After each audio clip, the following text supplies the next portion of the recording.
I just realized I was muted. I apologize for that. I am Candace, the owner of Chubby & Coos Mid-City Bookshop, and I said I'm here with my friend, the sun behind me.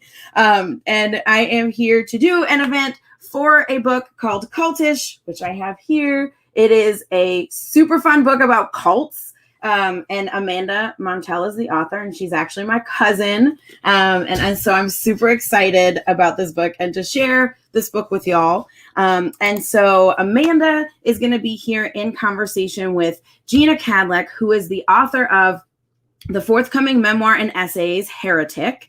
Jeanna is a Midwestern culture writer and astrologer, which I know a lot of you are into astrology as well. So I think this is cool. And she's based in Brooklyn. She has written for publications across the internet. She has a Disney column at Long Reads, and I know I have a lot of Disney fans. And she writes for LitHub and Elle and a few other places. She is all but dissertation at Brandeis University, where she studied women's political writing of the French Revolution and taught fairy tales, queer and feminist theory, and all things pop culture to undergraduates. She dropped out after 4 years to start Blue Stockings Boutique, which is the first ever lingerie boutique geared to the LGBTQ community. And if you're a creative who enjoys stargazing and synchronicities, her Bitch Magazine recommended newsletter, Astrology for Writers, might be up your alley. I think a lot of our customers will be super excited about Jeanna. And of course, Amanda Montell is a writer, language scholar, and podcast host from Baltimore. She's the author of 2 critically acclaimed books. The first was Word Slut, which I know a bunch of y'all bought. And that's a feminist guide to taking back the English language. And it's a really, really cool book about linguistics. If you haven't read it, you should pick that one up. But today they're talking about Cultish, the language of fanaticism, about the language of cults from Scientology to Soul Cycle. So I'm really, really excited for y'all to hear about this book. Amanda has written for a million places everywhere. And she has a new podcast, which is a comedy cult podcast called Sounds Like a Cult. So welcome Amanda and Jeanna. Thank y'all so much for being here. Hello. Oh my gosh. I really loved that little intro video with the big band. That was fun. Yeah, I picked that music because it's like in the, I don't know, cloud or whatever. It's in the Creative Commons or whatever. And it sounds very New Orleans-y. It does. Very it totally does. Yeah, so I loved that. Thank you so much for having me here again. If only I could be in New Orleans in person. I hope to come visit very, very soon. Thank you both for hosting me and having me and joining me. So I'm going to start off by reading a little excerpt from Cultish. I might have some family members in the audience, and if so, you will probably get a kick out of this excerpt because I talk about my dad. And then we'll get into a little author Q&A, and then we'll do an audience Q&A. And stick to the end, folks, because there's going to be a giveaway, a free signed copy of Cultish and a little Cultish pin. And if you stay to the end, then you'll get to know the entrance rules. They are very simple. Hi, Aunt Linda. And feel free to leave comments and questions in the chat, and we'll get to them at the end. So this is an excerpt that comes toward the beginning of the book. I grew up entranced by all things cult, mostly because of my father. As a kid, he was forced to join one. In 1969, when my dad, Craig Montell, was 14, his absentee father and stepmother decided they wanted in on the blossoming countercultural movement. So they moved young Craig and his 2 toddler-age half-sisters onto a remote socialist commune outside San Francisco called Synanon. In the late 1950s, Synanon started as a rehabilitation center for hard drug users, labeled dope fiends, but later extended to accommodate non-drug addicted lifestylers.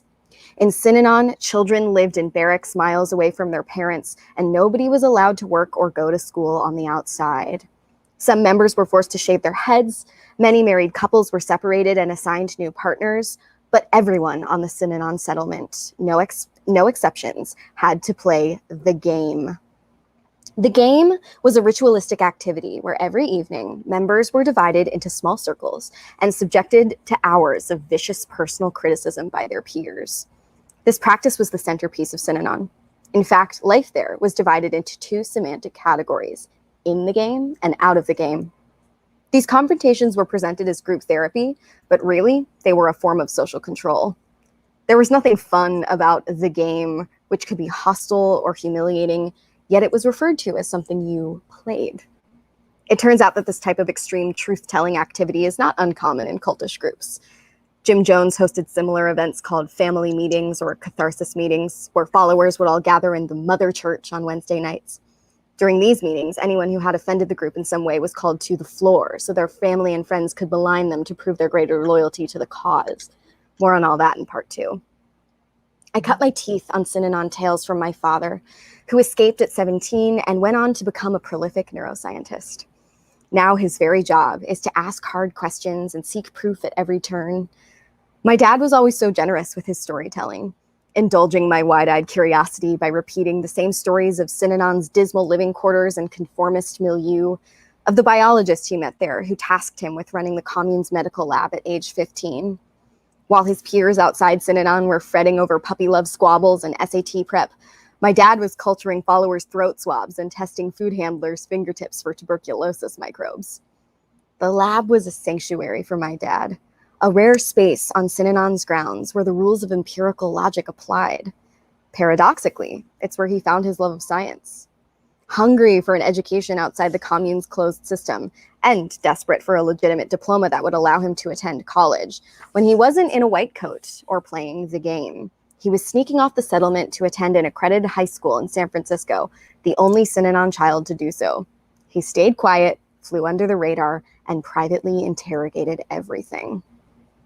Even when I was a little kid, what always gripped me most about my dad's Synanon stories was the group's special language.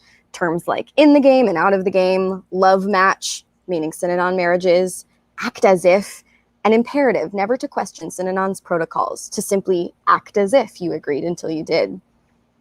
Demonstrators and PODs, parents on duty, the rotation of adults and randomly selected to chaperone the children's school and barracks, and so many more. This curious lingo was the clearest window into that world.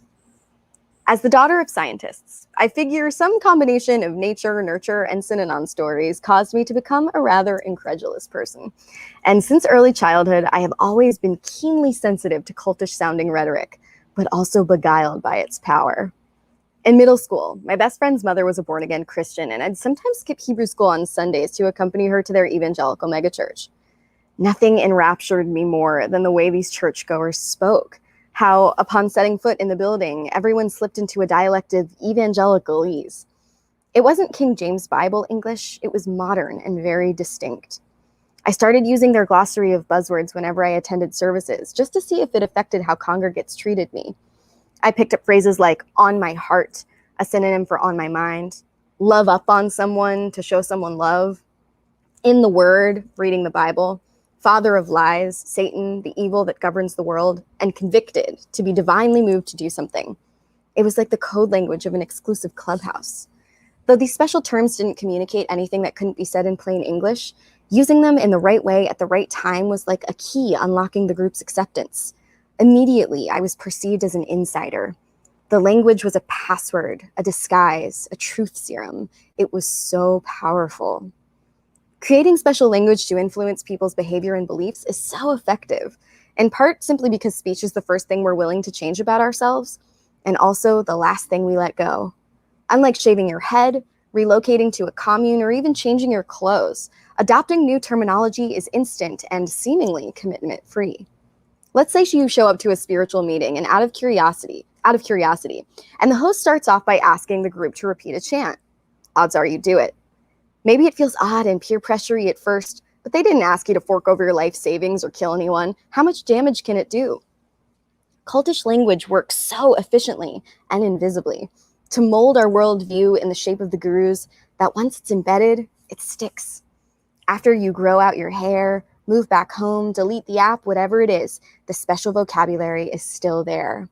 In part 2 of this book, we'll meet a man named Frank Lifford, a survivor of the 1990s suicide cult Heaven's Gate, who 25 years after defecting and disowning its belief system, still calls his 2 former leaders by their monastic names, T and Do, refers to the group as the classroom, and describes its members' haunting fate with the euphemism, leaving Earth, just as he was taught to do over 2 decades ago. I began this project out of the perverse craving for cult campfire tales that so many of us possess. But it quickly became clear that learning about the connections across language, power, community, and belief could legitimately help us understand what motivates people's fanatical behaviors during this ever-restless era. A time when we find multi-level marketing scams masquerading as feminist startups, phony shamans ballyhooing bad health advice, online hate groups radicalizing new members, and kids sending each other literal death threats in defense of their favorite brands. The haunting, beautiful, stomach-twisting truth is that no matter how cult-phobic you fancy yourself, our participation in things is what defines us. Whether you were born into a family of Pentecostals who speak in tongues, left home at 18 to join the Kundalini yogis, got dragged into a soul-sucking startup right out of college, became an AA regular last year, or just 5 seconds ago clicked a targeted ad promoting not just a skincare product, but the priceless opportunity to become part of a movement, group affiliations, which can have profound, even eternal significance, make up the scaffolding upon which we build our lives. It doesn't take someone broken or disturbed to crave that structure. Again, we're wired to. And what we often overlook is that the material with which that scaffolding is built, the very material that fabricates our reality, is language. We have always used language to explain what we already knew, wrote English scholar Gary Iberl in his 2007 book, Dangerous Words. But more importantly, we have also used it to reach toward what we did not yet know or understand. With words, we breathe reality into being. This book will explore the wide spectrum of cults and their uncanny lexicons, starting with the most famously, blatantly dreadful ones and working its way to communities so seemingly innocuous we might not even notice how cultish they are. In order to keep the scope of these stories manageable, because goodness knows I could spend my whole life interviewing people about cults of all kinds, we're going to focus mainly on American groups. Each part of this book will focus on a different category of cult, all the while exploring the cultish rhetoric that imbues our everyday lives. Part 2 is dedicated to notorious suicide cults like Jonestown and Heaven's Gate. Part 3 explores controversial religions like Scientology and Children of God. Part 4 is about multi-level marketing companies. Part 5 covers cult fitness studios. And Part 6 delves into social media gurus. The words we hear and use every day can provide clues to help us determine which groups are healthy, which are toxic, and which are a little bit of both, and to what extent we wish to engage with them. Within these pages lies an adventure into the curious and curiously familiar language of cultish. So in the words of many a cult leader, come along, follow me. So thank you for listening to that excerpt. Thank you for clapping. Oh, well, it's representative of the claps going on in the chat, and it's representative of the claps that we would be having were this in person. So it's so wonderful to get to hear you read that out loud and to get to hear your inflection on it. And since we started this with, with talking about your family and this section talking about your dad, I wonder if we can start the conversation with talking about your dad, if that sounds good. Yeah. Okay, because on the one hand, as someone who also writes personal things on the internet, I understand the sometimes like gut reaction of like, oh God, someone's going to ask me about my family. But we also kind of talked about this, and and you kind of mentioned in this excerpt, growing, like cutting your teeth on the stories of your dad in Synanon.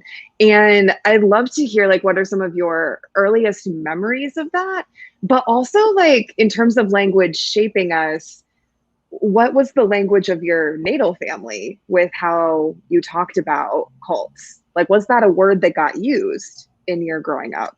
Oh, that's such a good question. And I think my struggle to answer it speaks to the struggle of a lot of the interviewees from the book, like I would try to ask them about the culty language that they grew up with, or the language that they grew up with in general, or used when they were a part of whatever cultish group they were a part of. And it was really hard for them to remember, again, because we take it so for granted. I don't remember if the word cult was brought up from the jump, but it had to have gotten brought up at some point, because this was like family lore. Like my dad was in a cult. I don't remember him sitting down. I don't think he really strategized, like, I'm going to sit Amanda down and my brother Brandon. I'm going to sit Amanda and Brandon down and tell them the saga of my cult story. My dad's entire childhood was also absolutely bonkers, and the cult part of it, he'll agree, was like the least interesting part of it. If you can believe it. He grew up like in poverty in New York City, in Spanish Harlem, New York, in the 50s and 60s, and he has so many just absolutely mind-blowing, heart-wrenching stories from his early life. And the Synanon stories, they were the most interesting to me. But I think objectively, like his stories of being like 10 years old and becoming very politically active in New York City and meeting Bobby Kennedy and as like an impoverished little boy in New York City are maybe more interesting. But okay, so I grew up on these stories. My earliest memories, I mean, I would always beg my parents to tell me stories from their early childhood. No offense, Mom, but like my dad's were a little more narratively juicy just because his life was like weirder. My mom has good stories too, but I think, I don't know, like some combination of nature and nurture and Synanon stories not only encouraged me to become like skeptical and obsessed anthropologically with cults, but also obsessed just with nonfiction stories and journalism. And I think I probably like cultivated that skill or that curiosity of wanting to know the true story of someone's life and piecing different events together, because I grew up on my dad telling these stories on long car rides or waiting in line to go somewhere, mostly like long car rides to the beach. That's what I remember. We'd be on like a long car ride to the Outer Banks, or, you know, one of these East Coast beaches that we would go to when I was growing up. And I would just be like, tell me a story, tell me a story, tell me a story. And I think my dad in the beginning, like, didn't even think they were that interesting, the Synanon stories. Like, he is not someone who dwells on the past at all. He's like an extremely forward-thinking person, which is part of why his past doesn't haunt him worse than it does.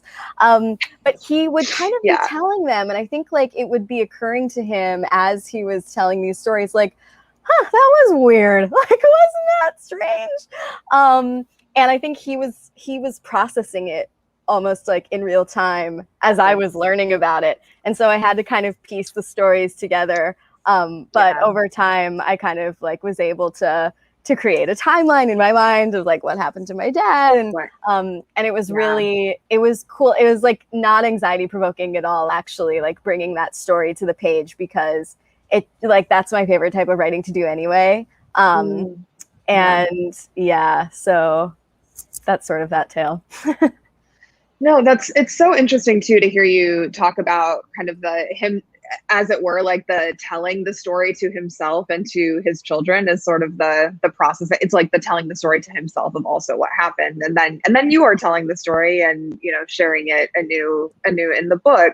And I find it so interesting, like, of starting with your dad as the point of interest, because he, like so many of the folks who you interview, is, I think, what many folks, and obviously he's brought into it, but he was brought into it as a child. So he's a little bit of an outlier, I guess, in terms of the interviewees you have. Right. But he's still a person who, like you say, he discovers science within a cult space. And many of the folks who you interview, like you talk about kind of a typical profile of them being highly intelligent, highly compassionate, highly empathetic people.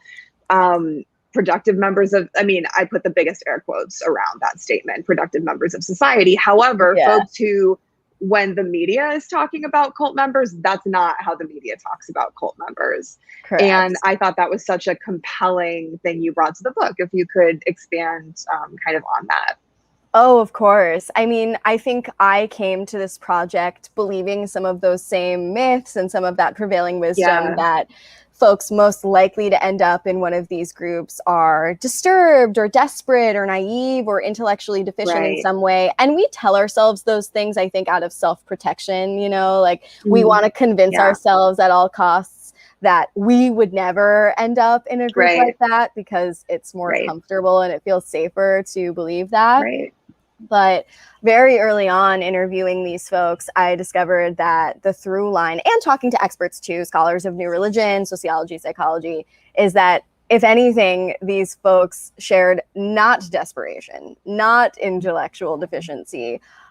They were incredibly service oriented and open-minded and optimistic. That was their fatal flaw, was this idealism. They were seekers, and they truly believed that answers to the world's most urgent problems existed, and that they had found the group that was going to solve racism, drug addiction, poverty, existential crises, like cults surge in this culture during times of broader existential questioning and social turbulence. That's why during the 60s and 70s, there was the emergence of so many new religious movements, because we had the Vietnam War and the Civil Rights Movement and the Kennedy assassinations, and people just felt like such anxiety, much like now, the pandemic, Trump.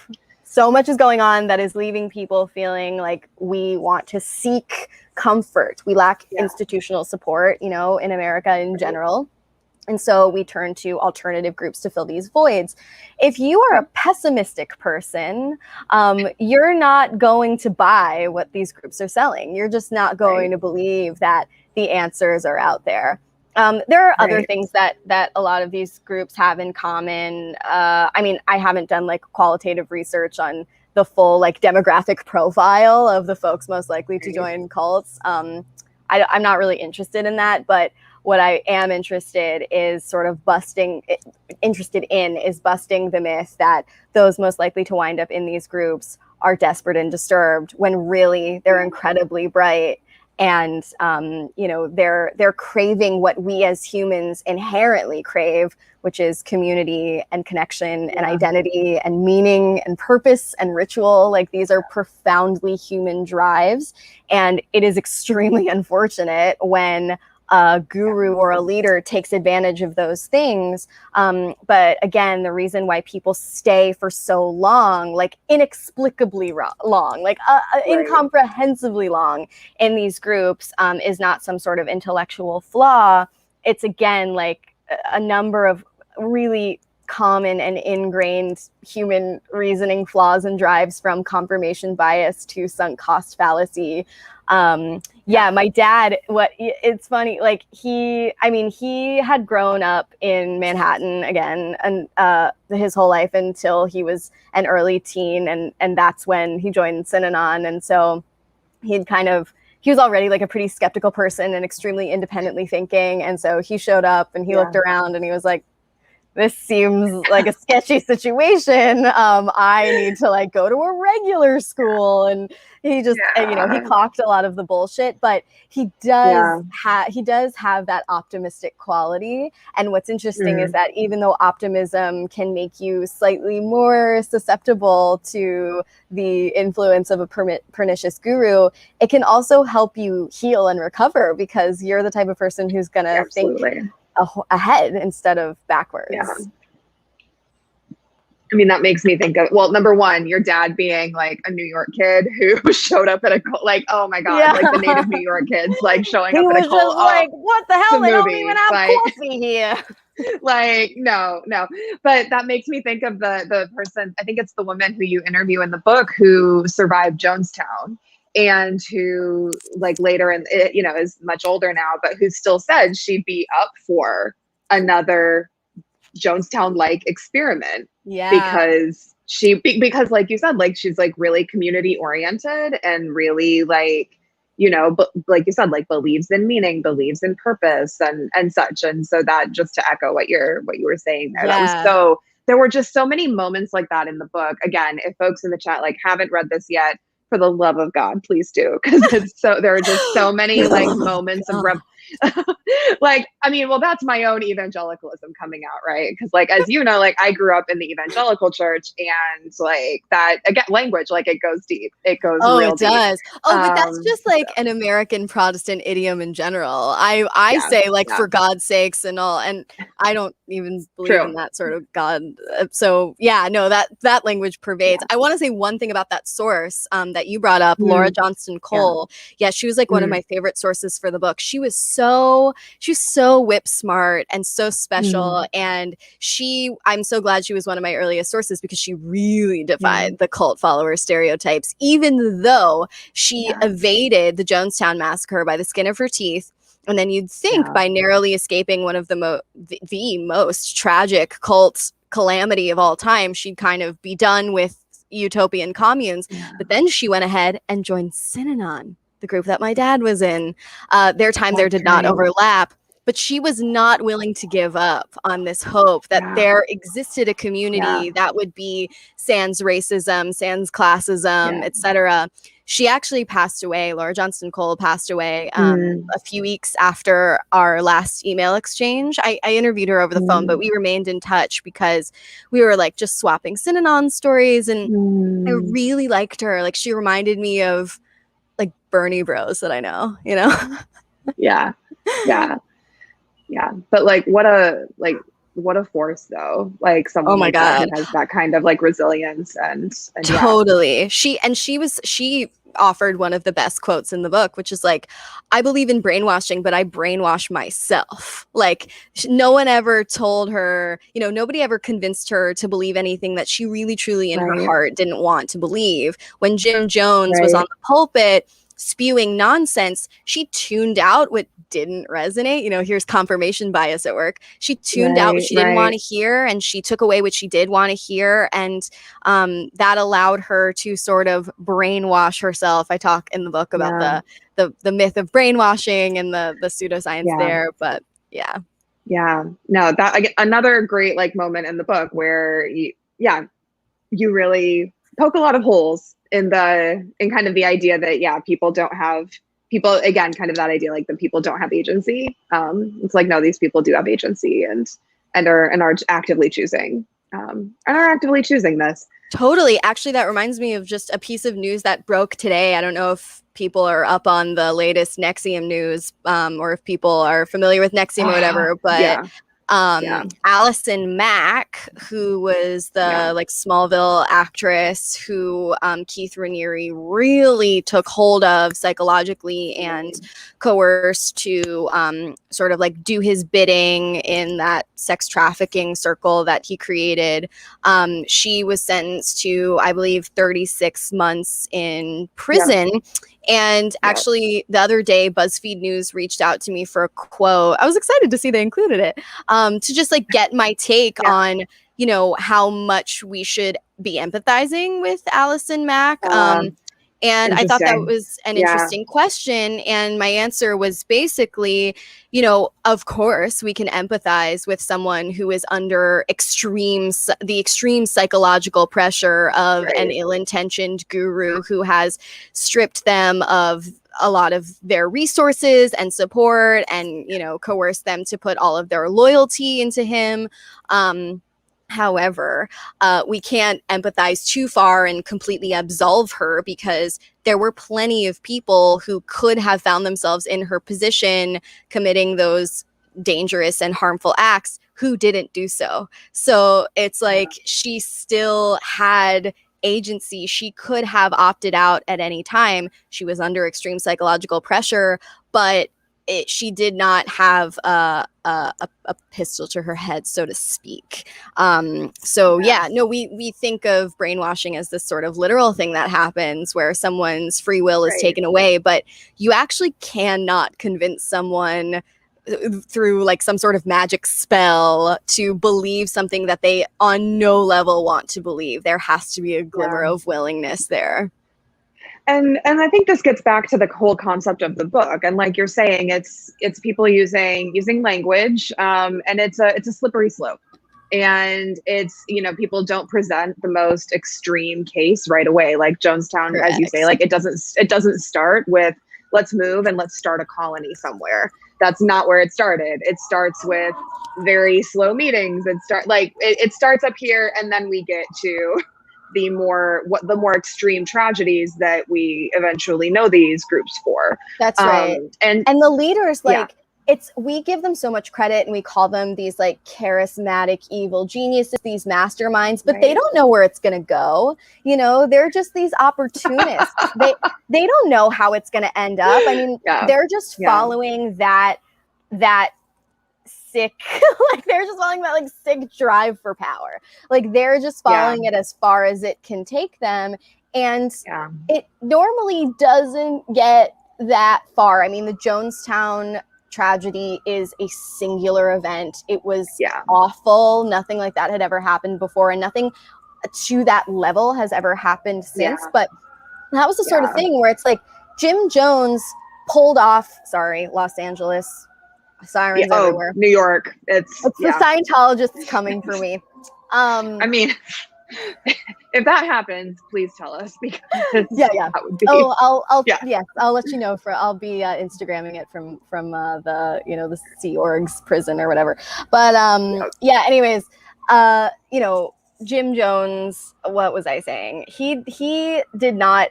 He accomplished everything he could. He pulled off everything he could.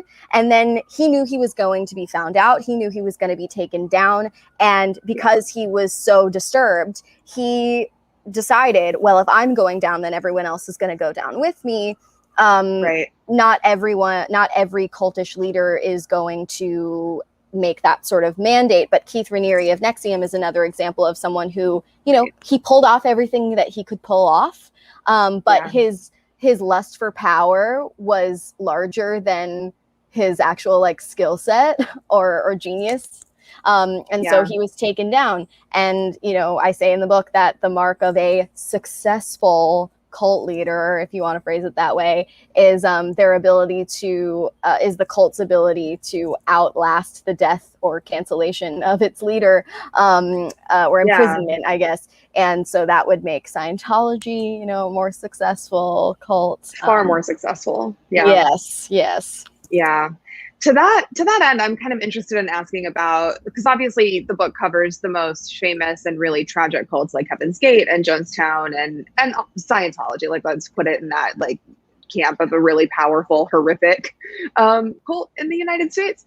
But you also cover so many things that people may not think of in a cultish way, like you talk about MLMs and Soul Cycle and, fitness and healthcare and things like that. And I'd love to hear more about your thinking around how you decided to frame those within the book. And like, were there any specific buckets of things that you decided to leave out and such?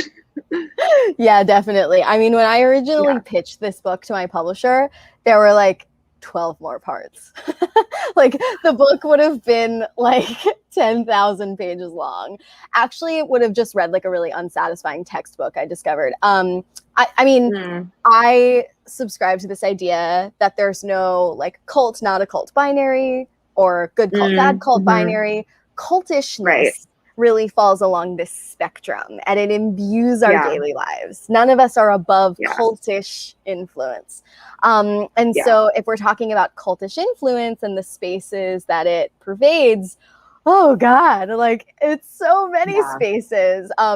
And this is part of why I launched my podcast. I have like a podcast that's sort of a companion to the book. It's lighter and more pop culture oriented and more zeitgeisty, and talks about the sort of like everyday cults to which we all belong, like Peloton and fraternities and sororities or whatever. But yes, in the first version of this book, like I wanted to include, cult followed. I wanted to include like music stands and cult followed celebrities. I actually had a whole megachurch part of the book that I wrote and cut because QAnon emerged, and I was like, I should probably pivot and like address QAnon, even though like the megachurch thing has been a fascination of mine just for decades, because really of my best friend from middle school, and just because it was so different from the like very reform kind of like atheist Judaism that I grew up with. But oh my God, I wanted to do one on like academic secret societies and fraternities and Oh, sororities.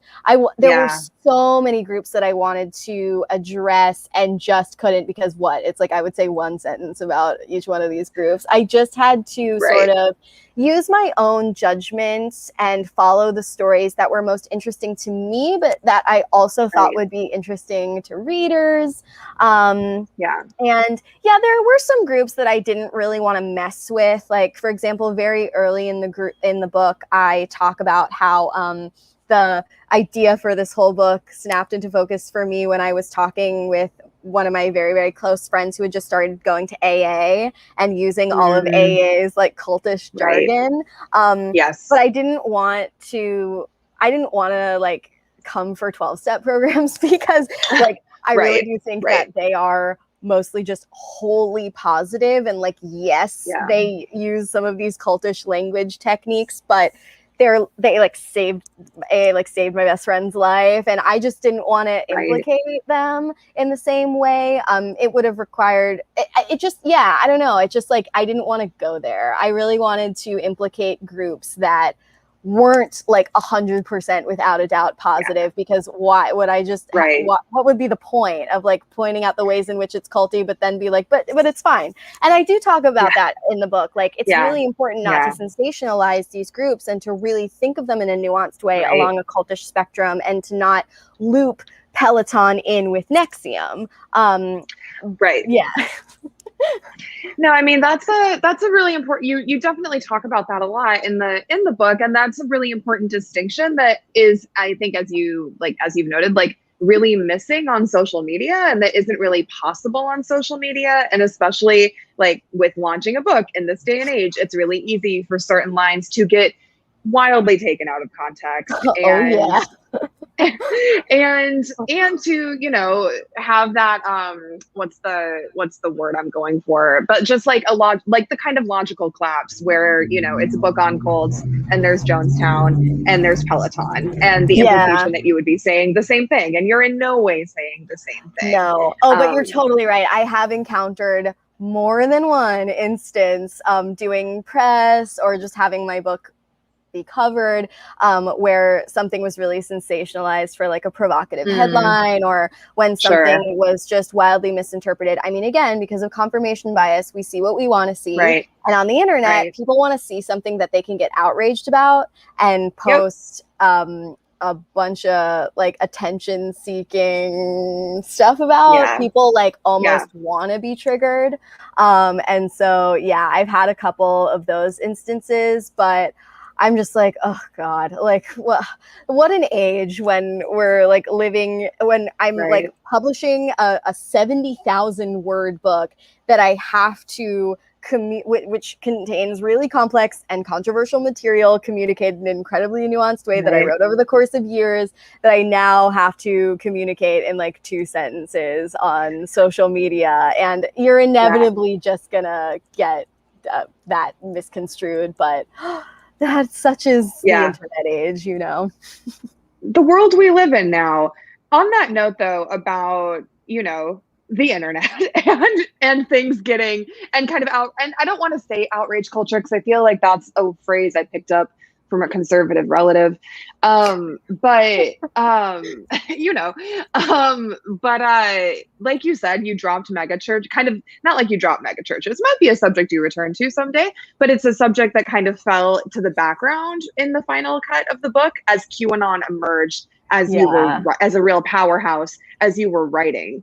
And I know that we're gonna probably cut to questions here in these like in 5 minutes or so, but I would love to ask more about what it was, I mean, how, even not necessarily about QAnon, but what the writing process was for you as you were really like trying to write a chapter, as the material was consistently changing, the headlines were changing, the news was changing, there was new stuff every day. Like, what was that process like for you? Oh my goodness. It was wild. Like, because you don't want to date your book, right? Like, you don't want to write something that's going to be perceived as irrelevant or obsolete in a year or even 2 months or even 10 years. So it was really tricky. I had to put myself in the headspace of like what would someone reading this in 10 years think? And it was hard to know if QAnon, like what was going to become of QAnon. Luckily, I was still in edits. Luckily, oh my God, listen to me. I was still in edits during the insurrection. So that was sort of like confirmation of like, okay, like, like this is going to be a thing that people remember. I didn't make a mistake including it.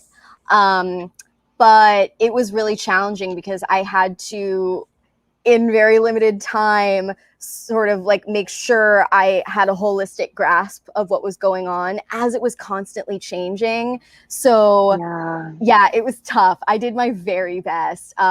And it's still like what QAnon means is still constantly changing. But I was like, okay, I need to make sure that this doesn't date itself, but I also need to communicate that this is like, was my understanding of it at the time of this writing. And I think that's interesting anyway. I mean, there are plenty of writers who write about zeitgeisty things that happened like during a certain time period. And it's interesting to get a window into what it felt like at that moment. Absolutely.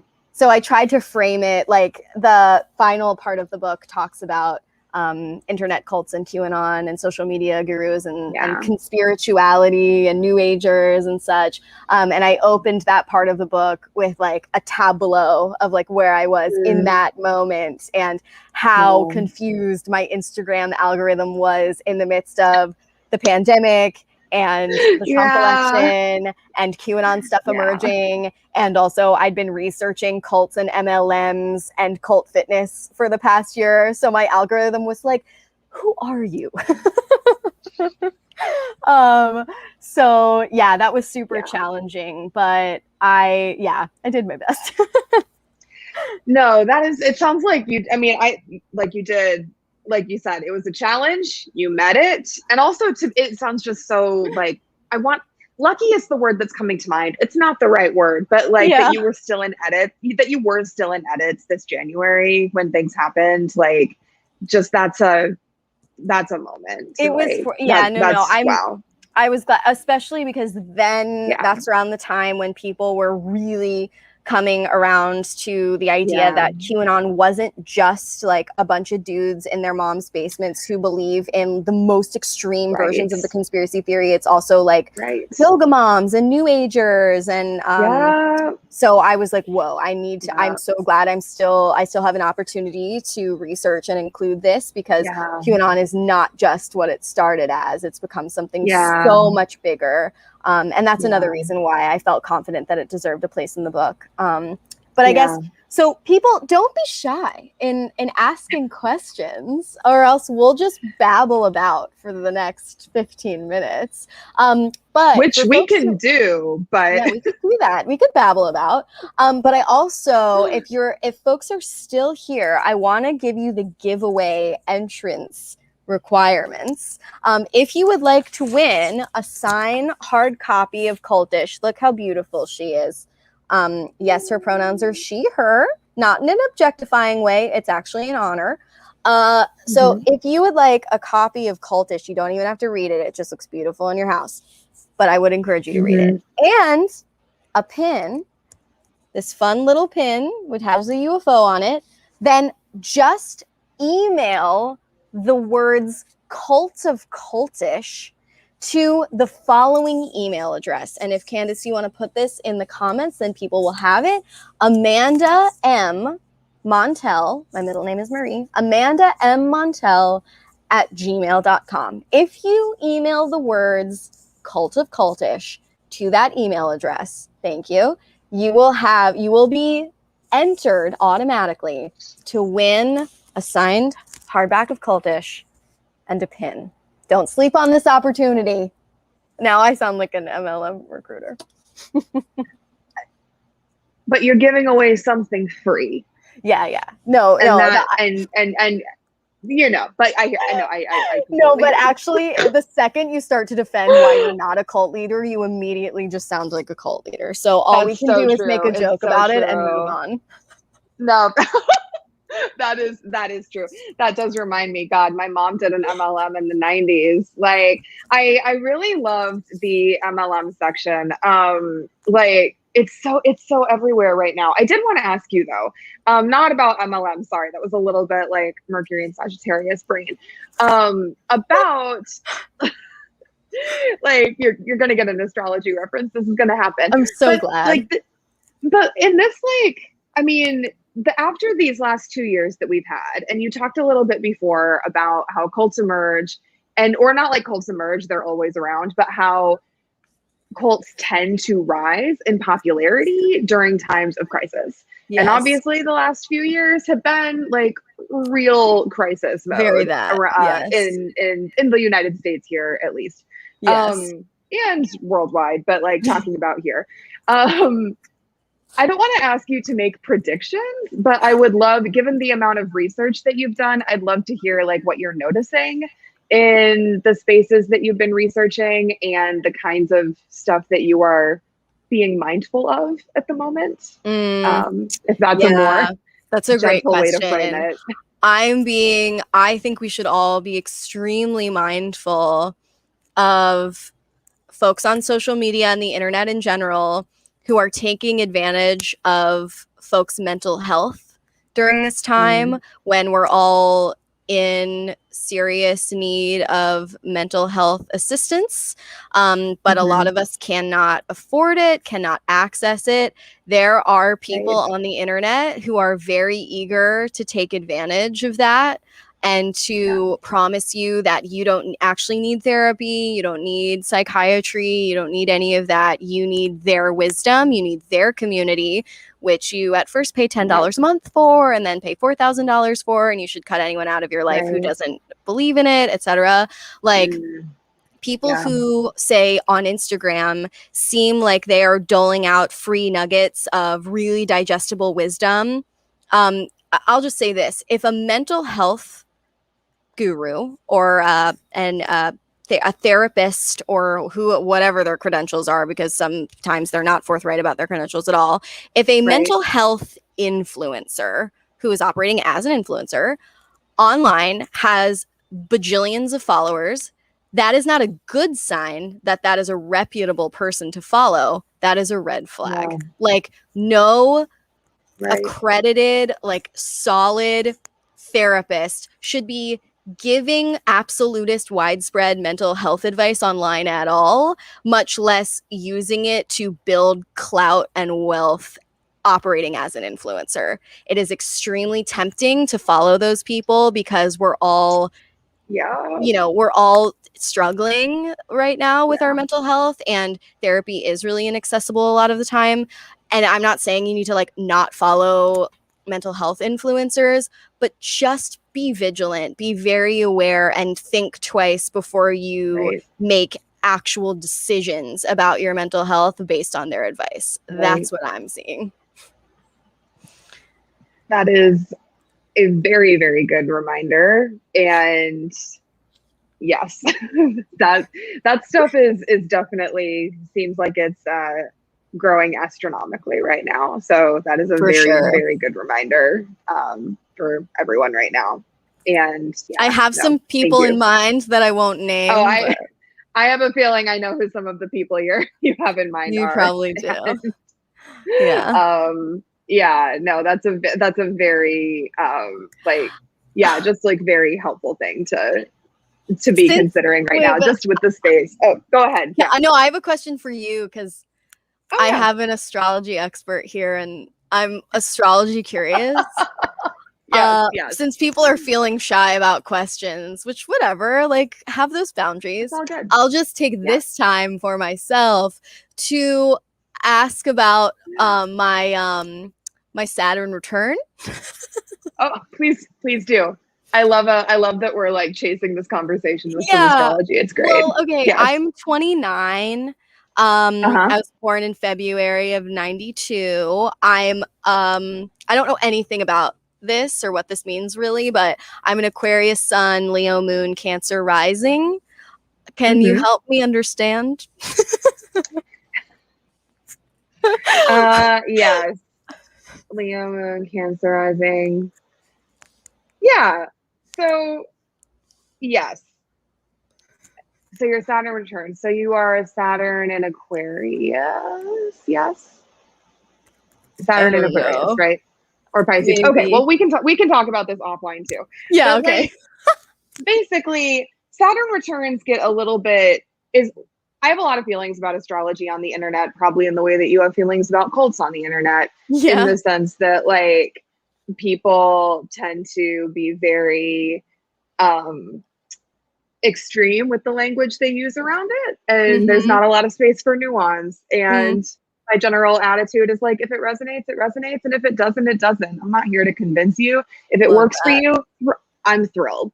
And if you're not interested, there are so many different practices out here, and like different ideas and different like occult modalities and faiths and beliefs, like you do, like, you know, 100%. We're all just trying to like figure out what this all means, you know? Oh, yeah, we're all just, but again, like, I think that it really also so boils down to, like, we're all looking for meaning. We're all looking connection. Where do you find it? If astrology sounds fun for you, great. But again, like with the fear mongering around people's Saturn return being when their life blows up, I would like to just rebuke that publicly. That's really helpful. Like, just because like, it's really, Saturn is the planet in your chart that really just has to do with, you know, learning how to take responsibility and really just get your routines down, get your sense of discipline down. And it sounds like you've written your second book during your Saturn return, so like it sounds like you're doing really well. No, honestly. I'm actually doing horribly, and you're No, really, I am. And that everything you just said about like getting your routines down and like getting your shit together and all of that is like, that really is resonating with me, because I have like, I default to being productive when I'm anxious, but not like caring for myself. Sorry, this like has really turned into something else, this event, but no, that's totally okay. But also it's because like we live, as also you say in the book, like we live in this capitalist society, and like like our definition of being like a good citizen is being a productive citizen. Yeah, it's toxic productivity culture, which I am in the cult of. Oh, which we all like, we're both millennials. We're both in the cult of toxic productivity. We were like raised in the, you know, do you want to know what you want to do by the time you're 10 years old? And if you don't, you're a failure. Like, go home from 5th grade and cry about that. No, I'm trying to undo that, really. Like, it's getting to a place that's so urgent.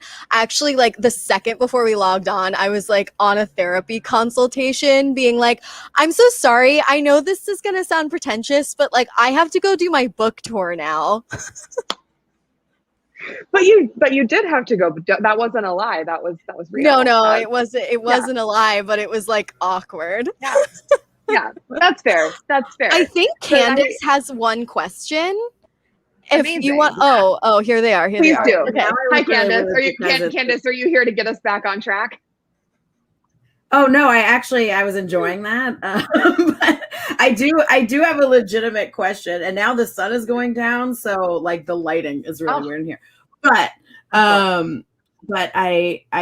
my question, so I am in the cult of books because book selling is a cult. And I don't remember you talking about like industries and like corporations as cults, but they kind of are. So I wanted to hear a little bit, but kind of, but not, you don't have like a section on it, but I feel like that could be its own section. For sure. That's actually another thing that ended up on the cutting room floor. That was in my original pitch.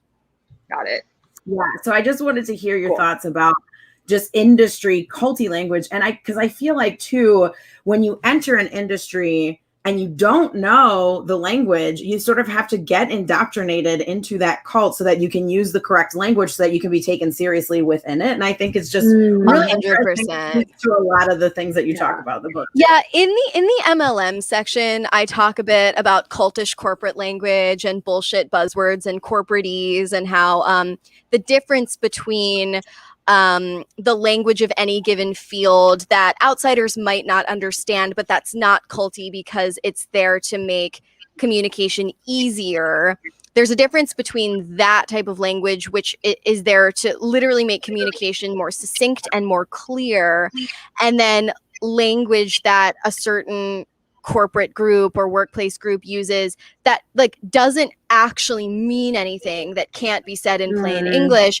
It's there as a shibboleth or there as an us-them division mechanism. Like those who use it are perceived as insiders, and those who don't use it are perceived as outsiders or rebels, troublemakers that should be watched. I mean, I experienced this at my old job working in the cult of like girl boss editorial or whatever. Like there were so many just god awful corporate euphemisms that were used to shut down independent thinking and pushback that I just like refused to use. And I think I was clocked as a troublemaker.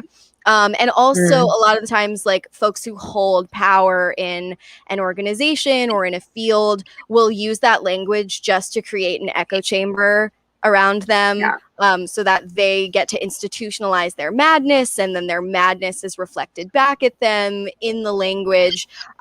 So yeah, it's like and a lot of the times, like you don't feel comfortable asking, like, what does this word mean? Like, what are we saying and why are we saying it? And when you don't feel comfortable asking those questions or being able to express that dissent, that is a sort of sign that this is cultier language than just the specialized jargon that's there like that my parents use in their field in order to like talk about literal neuroscience and shit. Right. That's a really helpful distinction, actually, because I also have a background in academia. I worked in tech startups in New York, and there absolutely is like very industry annoying, but industry specific language that is, that can be, that ultimately is helpful. And it can definitely feel like you're having to climb a mountain to get in, but once you are there, it's like, oh no, I actually do understand what's happening. But what you were saying, Amanda, with that distinction actually does make me think of the WeWork documentary and of whole end of tech startups along like those lines, and that kind of unnecessary. How they would call them like WEOs or CWEO. Oh yeah. I consider that a cult documentary. Like they were using every cultish tactic in the book in order to create this smoke and mirrors pseudo successful $1 billion company. If you read the book and watch the WeWork documentary, like you will clock all the cultish language. It's bananas. Like that documentary was just Yeah. But I mean, are we surprised? It's like there was that one quote in that documentary where someone was like, if you tell a 35-year-old man that he's Jesus, he'll be inclined to believe you. That's true. I had my other question was regarding if anybody got like mad and came after you, like the Lululemon people come after you. People are mad. Trump supporters are mad at me. Today I'm not on Twitter, but I'll check Twitter. Like I don't use it. I've been retweeting people, but I don't really use Twitter because it's toxic. But today I did see someone mention, I just like check my mentions or whatever, and some Scientologist wrote a blog post today called like Amanda Montell needs to calm down or something. That's when you know you made it, Amanda. Thank you. I was like, I love the attention. I'm just like, that is main character energy. Like you are just fueling. Yes, it is. Yeah. Amanda Montell, it was written by a man, and the headline was literally Amanda Montell needs to calm down. And I was like, goals. I love that for me. Well, now I'm gonna Google that. I kind of want to congratulate you on that. You know? All right. Thank you. I was like, actually though, I would love to calm down. Like, I would love to calm down. I'm trying to calm down. Right. I was like, do after you the book have tour. After the book tour. I know. I was like, do you want to like pay for a trip to Hawaii for me? Because that would make me calm. If you want to like help me calm down, I would love to calm down. Anyway, I just thought that was so funny. But yeah, I've had like a few Trump supporters get upset. But again, like love that for me. Yeah, I love that. For you. Yeah. Someone tried to induct me into Scientology, which was really interesting, like recruit me, I guess. And it was really interesting because these people are very pushy about their book. And just harassed me and I'm sure it's happened to other bookstores too, just like harassed me for a really long time about selling that book, which is a sci-fi book technically. So like, and like, oh, and it was just like, no, why would I, like, I'm not saying that is and so funny. They like just kept talking to me about and kept saying like, yeah. And then eventually I kept saying no. And then eventually they were like, well, let me just tell you about Scientology. And I was like, no, bye. I'm going. Wow. Like, and I've heard horror stories about their, you know, they have like a literary award and stuff that they give away. And I've heard horror stories about authors who have like gone to like accept that award and they do this whole like recruiting thing with them. It is really, really scary. Yeah, it is super scary. Yeah. Super scary. Yeah. I mean, L. Ron Hubbard was basically just like a J.R.R. Tolkien-esque like sci-fi fantasy nerd who just like took it way too far. He took it too far. Yeah. Way too far. Yeah. So that sucks. But yeah, the Scientologists are a couple. I mean, the Scientologists who are like bored enough, they're not even allowed, like technically they wouldn't even be allowed to read my book because it would be considered black PR. So the Scientologists that have read my book, which again, like, why are they even screwing with that? They're mad. But I don't care. Yeah. Yeah. You shouldn't. Yeah. And in the meantime, you're getting more SEO. So we love all of this. I know. Free marketing. Love that for me. Love that for me. So yes. Yeah, no, I mean, if like the people that I'm angering are exactly the people I'm comfortable angering. Yeah. That's fair. I was just after reading all about like the MLMs and stuff, I was like, oh man, are they like really mad about you like saying that they're cultish? I don't think those people are reading. That's fair. Period. That's totally they're too busy recruiting. Yeah, they are busy recruiting. I mean, they are working. Really, they're working their butts off trying to recruit. And in reading this, it was so interesting too because it's like I started thinking about all the cults I belong to, right? Because like we all do it. And so it was just, it's just really, and like some I actually call cults because I'm like, you know, I know what this is and but it's not like a toxic cult, right? It's like, but I know I'm in the cult. Well, that's what's important. It's like just the awareness and the ability to like engage with that and then tap out. Yeah, exactly. Absolutely. Exactly. Well, thank you so much for being here and talking about culty language because like we posted this on our Instagram and like we got so many comments like this sounds like my thing, this sounds so interesting, and it's like it is, buy it please. Please buy it, please enter the giveaway Cult of Cultish to amandamontell@gmail.com. I will pick a winner by a week from now, and thank you for having me. Thank you for having us. This was so wonderful. And congratulations, Amanda, on your second book. And I can't wait for the third one. I know. Do we have any idea what's next, Amanda? Yeah. I want to write about human irrationality, but in like a very sort of more personal, more literary, more narrative way. Still nonfiction. Cool. Well, yes, I can't wait to read the third one either. And I don't just say this because Amanda's my cousin. Her books are actually really good. So please, thank you. They are. And read them. They're so interesting. And I know people think that it's just a family thing, but it's not. I'm picky about what I sell. Right, nepotism. But yes, I wouldn't sell them if they were complete and utter poop. So thank you. They're not. They're very good. Please buy the books.